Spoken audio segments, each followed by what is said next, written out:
কি গো মা, কি রান্না করেছো? দাদাকে খাওয়াতে বসলে? দাদাকে খাওয়াচ্ছি বাবু। এই দেখো রান্না করেছি কি দেখো, এই দেখো ভাত, গরম ভাত, আর এটা হয়েছে একটা চচ্চড়ি। এটা কম করেছি, তুমিও খাও না বাবাও খায় না, ওই জন্য একটু করে কম করেছি। দাদা আর আমি খাবো।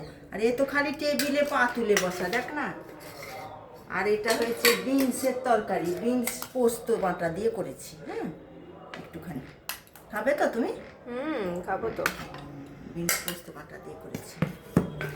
আর এই দেখো এটা হয়েছে ডাল, দাদাকে সব দিয়ে দিই। ডাল হয়েছে, এটা অরহরের ডাল। হ্যাঁ, আজকে তো নিরামিষ, শনিবার, ওই জন্য আজকে নিরামিষ ডাল টাল সবই হয়েছে।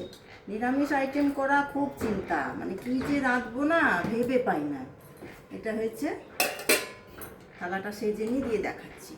আর এই দেখো হয়েছে পনির, এই দেখো আলু কপি দিয়ে পনিরের তরকারি করেছি। দাদার জন্য তুলে নিই।